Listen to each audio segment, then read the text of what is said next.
Hey, guys came in this morning. You see the disappointment on their face still. Opportunity to learn from it as we watch the tape. End of the day, some of the things that we talked about going into the game, we didn't do. We got to play smarter football, in particular on the offensive side of the football. You look at the drives. Most of them end with a major penalty that puts you in, second and extra long or first and extra long, and the turnovers on the plus side of the territory as well. So. A lot to learn from at the same time. You got to wash it, whether you win or lose, and you got to move on to the next one. We got a great opponent coming to town this week. You look at Georgia; they play extremely well. Smart football, physical football, all three phases of the game. They got dynamic playmakers in all three phases of the game as well. So, huge test for us, and we got to have a great week of preparation to get ready for these guys. I think. It's the first time we've been back home for an SEC game inside Neyland Stadium in over a month. Looking forward to our fans, seeing them there on Saturday. Need a great atmosphere. Dolly's going to be there as well, so my mom will be excited about that one. All right. We'll open it up for questions. Coach, you've referenced multiple times this year that you need to play smarter. Yeah. You talked about the penalties. How do you fix that? You guys have been penalized for 3 years pretty heavily. How do you fix the penalties? Well, some of it, like personal accountability. Some of it, you look at some of the penalties on the offensive side of the football, the playing penalties, comes down to fundamentals and technique and body position. You do those things right, you have an opportunity to not have some of those things happen. Got to be smart at the end of play as well. I know you guys have officials at every practice. Yeah. How heavily how closely is it flagged in practice? How much do you scrutinize it? Yeah, I mean, they pay attention to everything that's going on. They're there for a reason. The way you finish plays in practice isn't necessarily the same as a game. How do you get the run game going again this weekend? Yeah,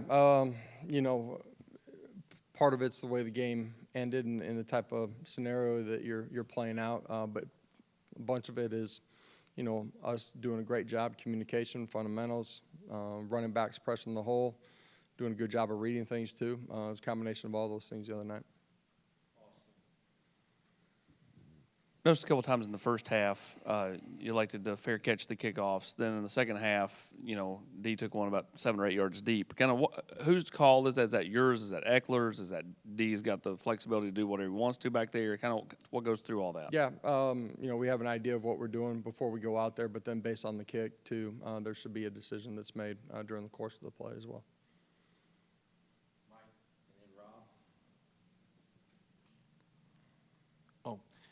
Coach, does it make it a little bit, I don't know if easier is the right word, but when you've got an opportunity game like this, play on national television against the number one, does that help the guys maybe put a game like that behind them because it is such a big opportunity? Yeah, I think no matter what you do the previous week, you got to put the game behind you. Certainly, we understand the quality of the opponent that's coming to town this week. Our guys understand who they are, what they're about, and the way that they're going to play, and be a great test for us. Coach, you got thinner at receiver during the game at Missouri. What did you think about the way the guys stepped up down the depth chart? And do you have an update on Dante? Yeah, Dante will be out for the remainder of the regular season. We'll see where we're at as we get into postseason play. Young guys, there were some real positive things that they did during the course of the game. Chaz, Caleb, all in all, like a majority of what they did.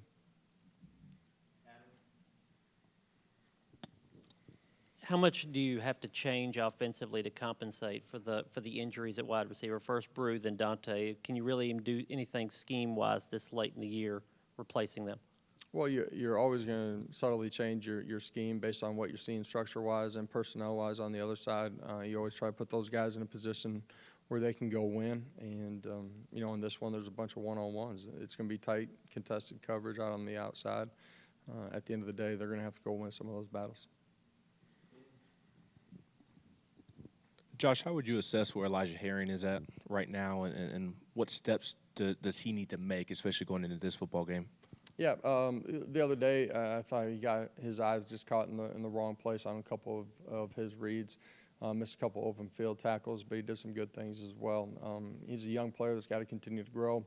Need him to play extremely well on Saturday afternoon.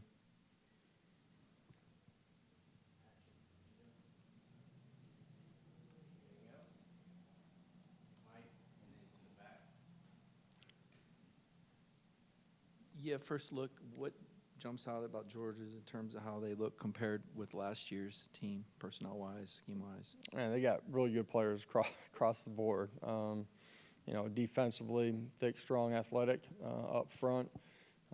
They can run. They cover extremely well on the back end. They don't miss tackles. You see them in close quarters and in open space. They tackle extremely well. Offensively, they got dynamic playmakers. You know, a few of those guys are just getting back and getting truly healthy right now. But the quarterback's playing extremely well, really efficient, been accurate. You know, he's done a really nice job.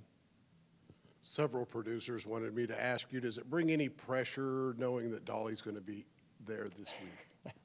Anytime Dolly's going to be around, it certainly adds pressure, absolutely, to our performance. But truly, you know, I mean, for Tennesseans, that's you know, one that everybody will enjoy seeing. Coach, Tamari McDonald was another guy that got banged up. Do you have an update Yeah. on him? And how did Jordan Thomas? He got a lot of run in the UConn game. How do you think he played in that star spot in that Yeah, I game? thought Jordan did some positive things, was destructive and made some plays out on perimeter. You know, T-Mac got nicked up early in the football game. I do believe he'll have an opportunity to be ready for this one.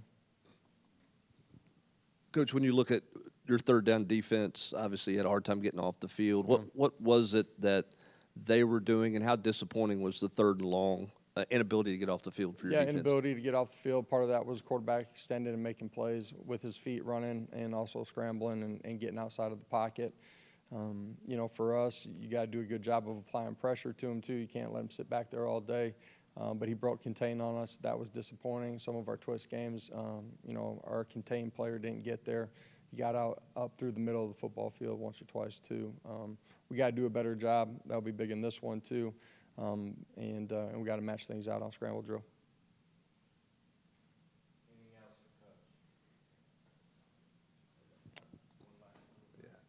You said post-game that you were disappointed with the way that the team finished. Yeah. When you watched it on tape, what did you see, and what did you mean in terms of that? Was that one specific drive, or was it just the whole Just quarter? the What was it? last couple of drives.